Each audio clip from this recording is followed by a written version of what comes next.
is Thomas Haidar. I'm 25 years old. I'm originally from a small country in East Africa called Eritrea, but I'm born and raised in Norway, in Oslo, and I'm working as an occupational therapist. I also have a master degree on public health science, and I'm working in a psychiatric institution for drug addicts and persons with mental disorders. I'm also married with a convert as well.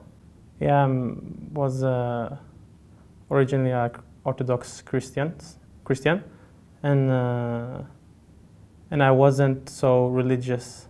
Me and my family wasn't so religious. And in 2005, when I was 16 years old, I wanted to get closer to God. And I had many Muslim friends at that time. And I began to be interested in Islam because they had a good influence on me. They affected me in a good way. And in the summer 2005, I was going on a vacation to my home country, Eritrea. And then I was discovering that there were Muslims there, because my parents had always taught me that that was a Christian country and all people was speaking Tigrinya, who was the main language in Eritrea. And I got surprised that it was Muslims there. And I also, but my grandparents was really religious, and they was practicing Christianity. And I went to them, to the church. And when I got to the church, I also got surprised because it was no benches there, as in the West, when you are visiting the church. And then I saw them praying their ritual prayer. And then I was discovering that they almost prayed in the same way as my Muslim friends. They were doing the ruku and the sajda and so on. And then I got more interested in Islam. So when I got home, I was talking to my friends after playing football and so on. And they was always talking about Islam and God and the next life after death, the day of judgment, and life in the grave, in Barzakh and so on. And then I got more interested in Islam. And I was an active listener.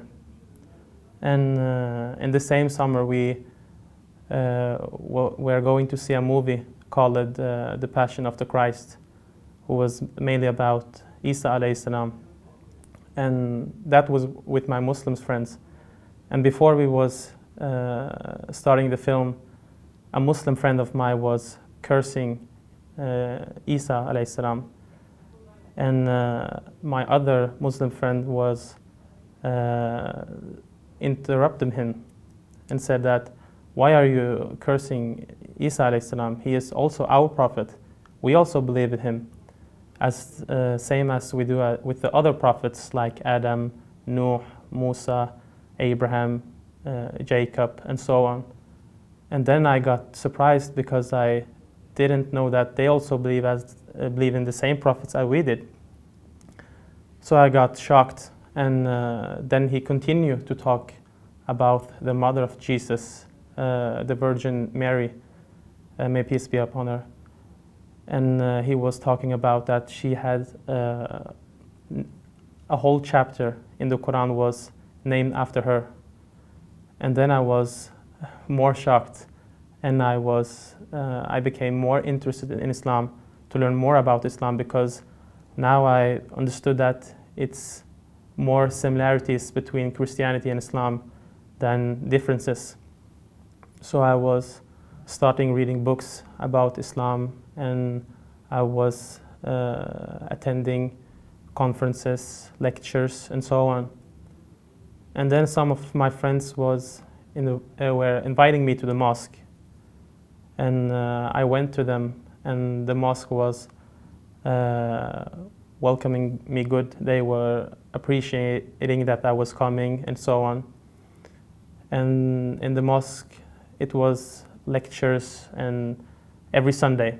So I went with them every Sunday, and they imams at that mosque was talking about God, the paradise, hell, and the Prophet Muhammad sallallahu alaihi wasallam, and his Sahaba and his Ahlul Bayt.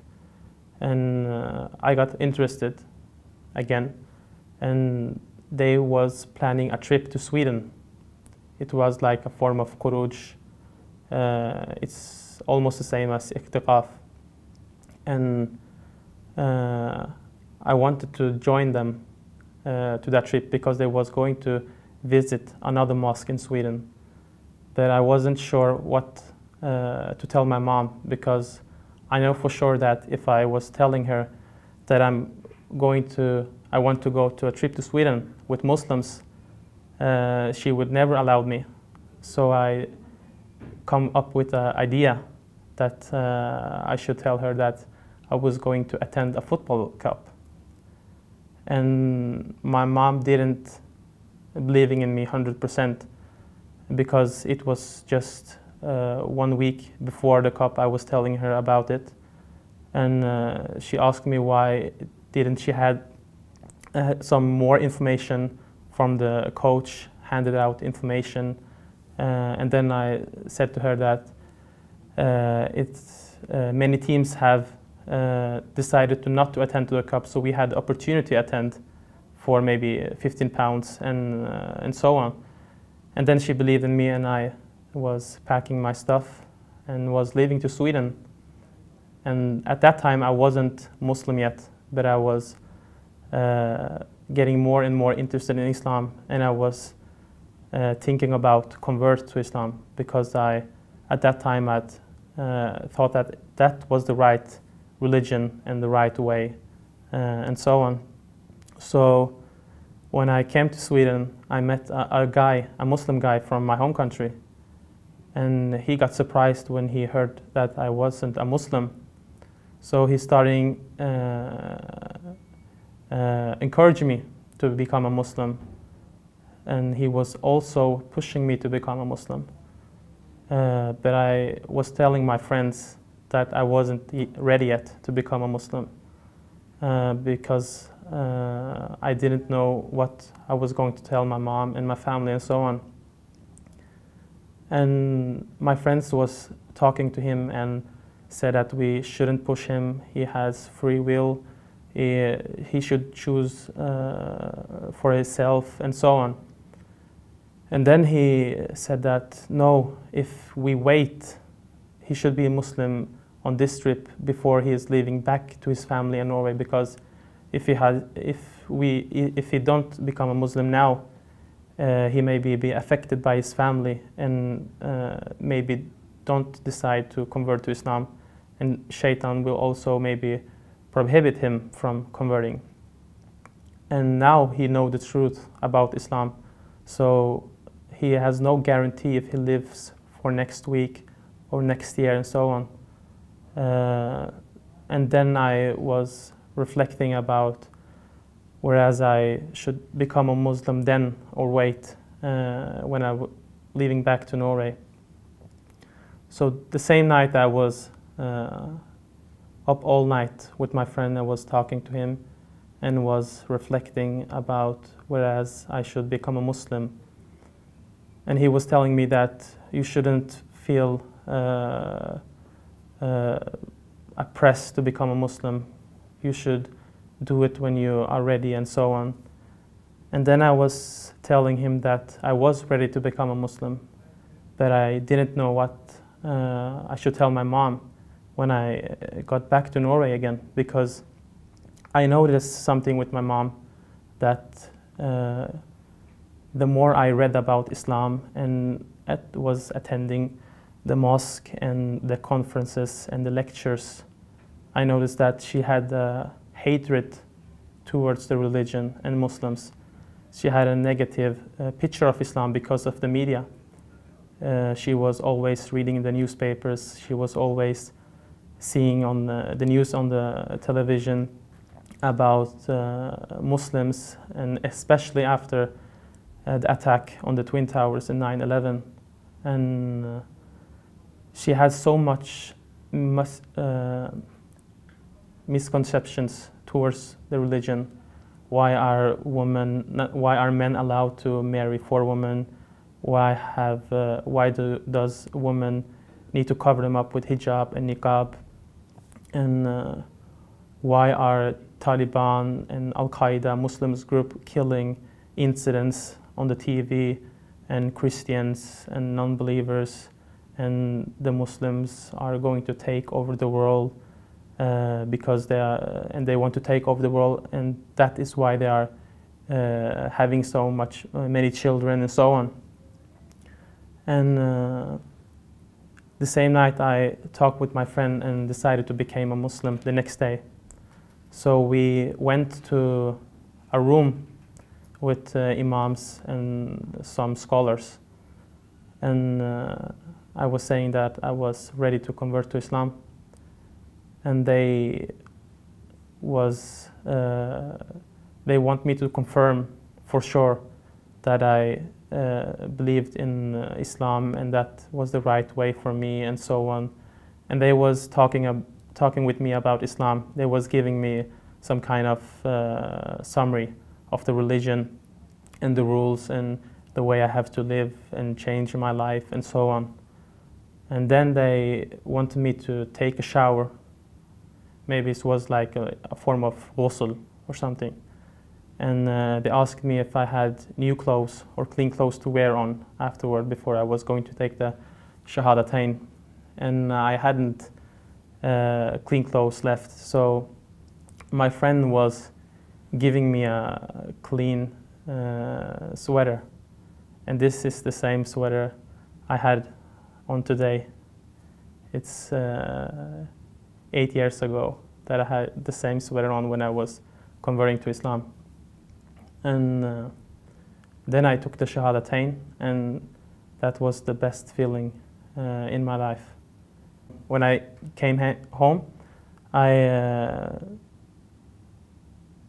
was afraid because I have a sister who was 1 year older than me and a brother who was 6 years younger than me, and we have much common friends. Some of my friends were in the same class as her, so if they got the news that I have become a Muslim, she will know for sure.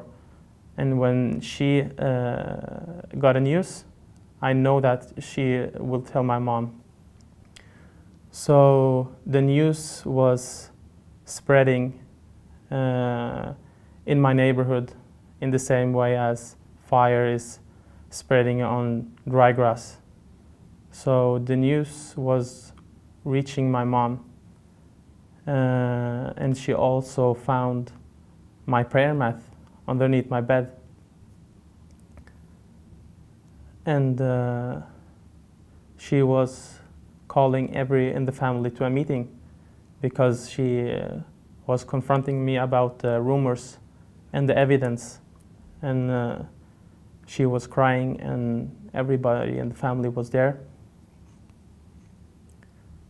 And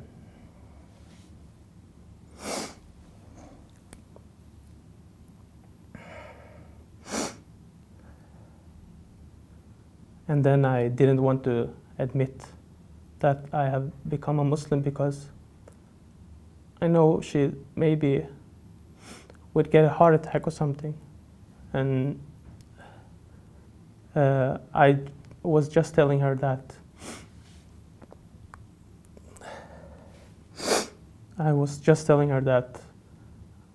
I have been interested in Islam. I have read books and I have visiting the mosque sometimes, but I haven't become a Muslim yet. And then I was hiding my faith for maybe 1 year after that. And in the meanwhile, she maybe every month she got new evidence that I was a Muslim because during the Ramadan, I wasn't eating. Every time we had dinner, I said that I have been eating at school or at my friends' houses, and I'm sorry. And when she was cooking pork to me or non-halal food to me, I was always saying that I'm going to the gym or I'm going to play a football match. So I couldn't eat because 2 hours before a match, we can't eat something. And she noticing that, and that I wasn't eating during the Ramadan.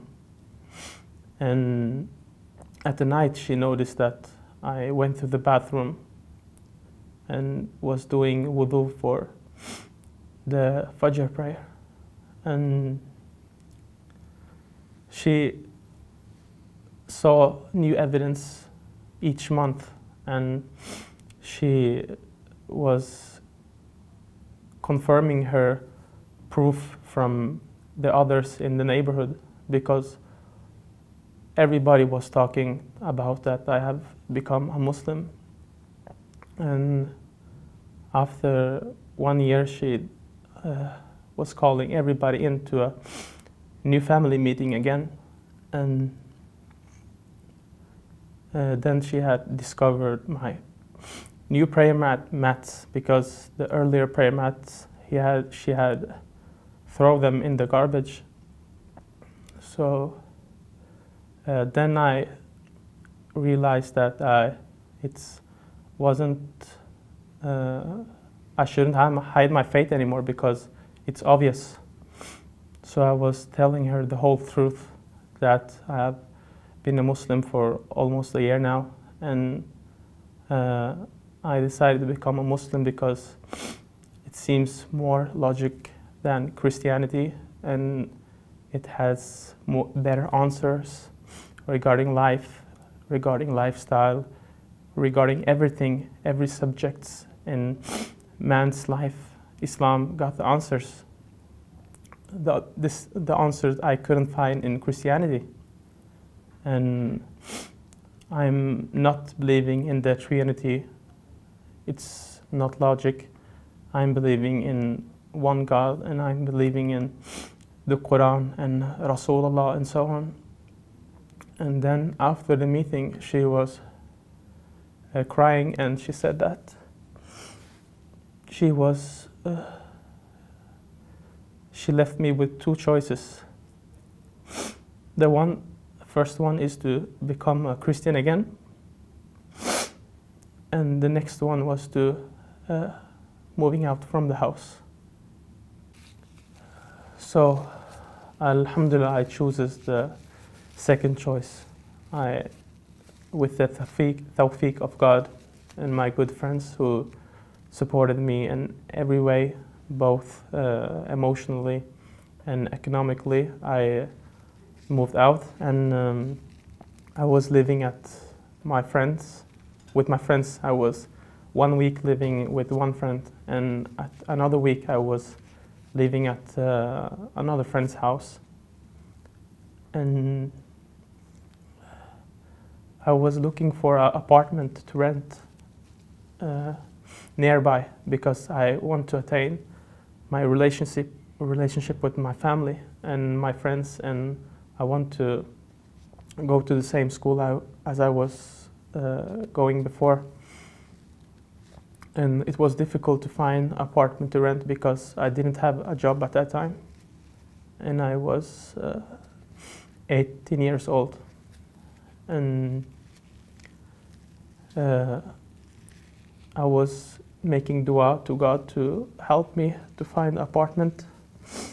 And one of my friends was encouraging me to doing a agreement or contract with God. If that happened, I will do this sacrifice or starting doing that thing. So I was not praying Fajr always. So I said that if God will help me find an apartment, I will always pray Fajr. So the same night I was praying my Fajr. The next morning I was receiving a call from a man who was offering me a house to rent. And Alhamdulillah, God gave me the strength to do well at school. And I was getting a new good job.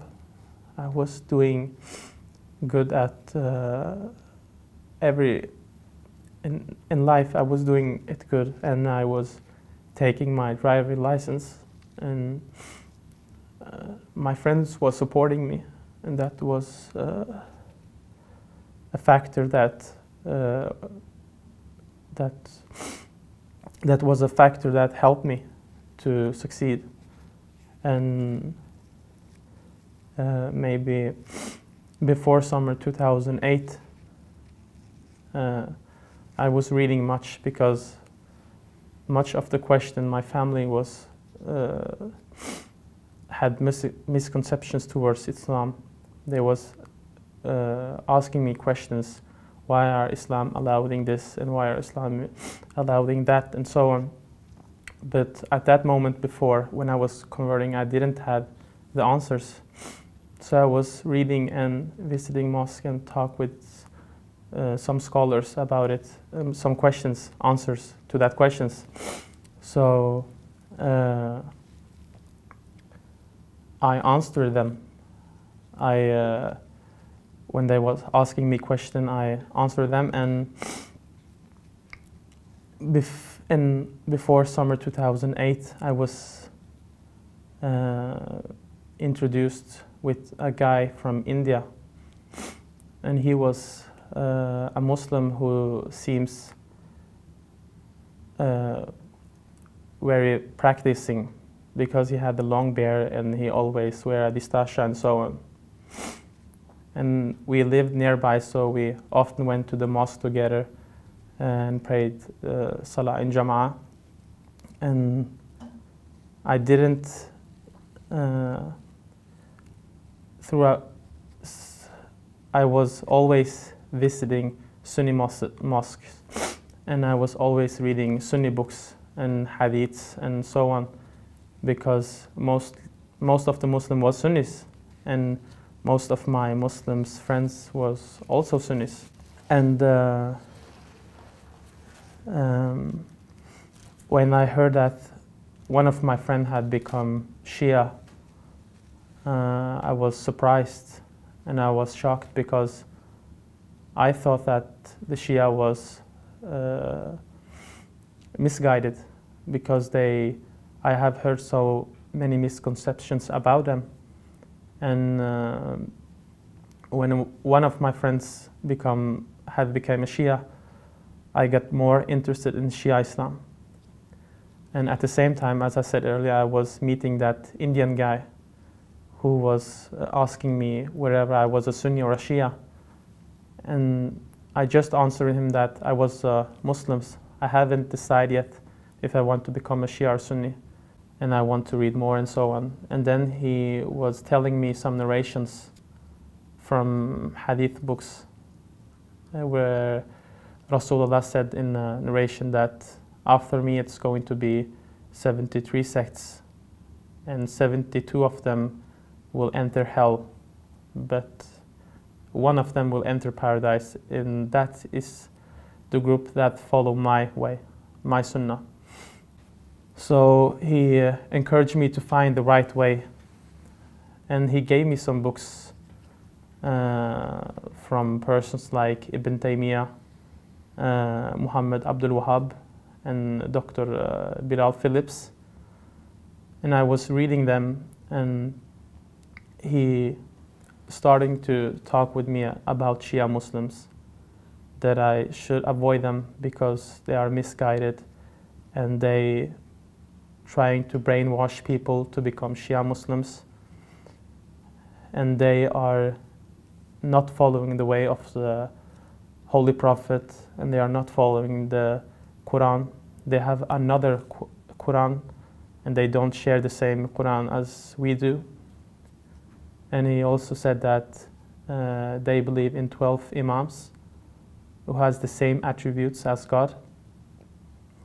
And he continued.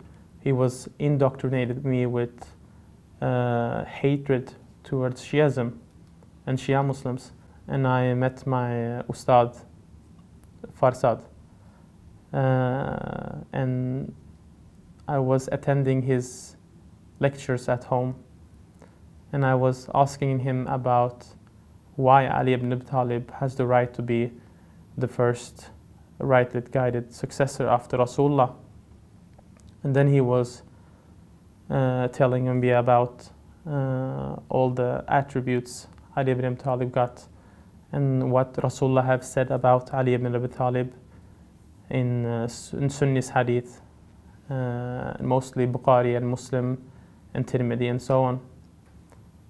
That, for example, when Rasulullah was receiving his prophecy, he was gathering all his relatives and family members to a gathering, and then he was asking the Muslims, and this is mentioning in hadith, and he was asking the Muslims, who wants to support me in my case, who wants to be my brother, my helper and successor after me?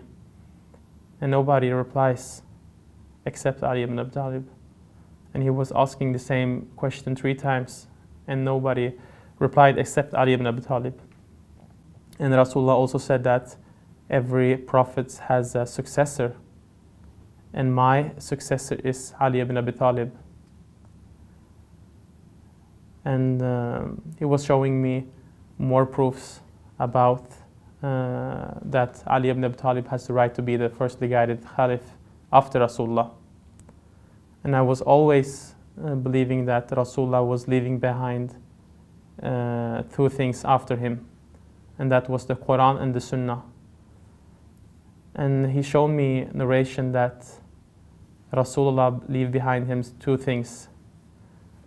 It's many narration in the Sunni books, for instance, Sahih Bukhari and Sahih Tirmidhi and so on, that Rasulullah said in Hadith Thaqlain, I leave behind you 2 great or 2 precious or 2 heavy things. And they didn't describe it as 2 things in that way, because if he said, I leave you behind 2 things, many could say that those 2 things, maybe the Quran is more important than the Ahl Bayt, or the Ahl Bayt is more important than the Quran. But he said, I leave behind you 2 things. One is the book of Allah, who is a rope from the heaven to the earth. And the other thing is my Ahlul Bayt, my progeny. And they will not separate from each other till they meet me by the foundation of Kawthar. And if you follow them, you will not be misguided. So when I saw that hadith, I was sure that Shia Islam was the true direction and the right Islam to follow. And another narration said that when Rasulullah is saying, my Ahl Bayt is like the Ark of Nuh, whoever embraced the Ark is saved, but those who doesn't is drowned. So I was thinking that if I don't accept Ahl Bayt and Ali ibn Abi Talib as those who Ali ibn Talib as the rightly guided successor after Rasulullah, I didn't follow the right path. And all the evidence about Ali ibn Abi Talib being the rightly guided Khalifa was so strong that I just have to accept that Shia Islam was the true way. My situation now as a Muslim and as a Shia Muslim is much better than earlier, because now I have much more contact with my family, and I appreciate the time I spending with them, and I attained the good akhlaq from the Prophet and his Ahl Bayt. And I'm also now married to another convert as well. And my life now is much better and earlier because I feel that Shia Islam have lifted me as a person, and I know that for sure that I have choose the right path, and that is to follow the Quran and Ahl Bayt.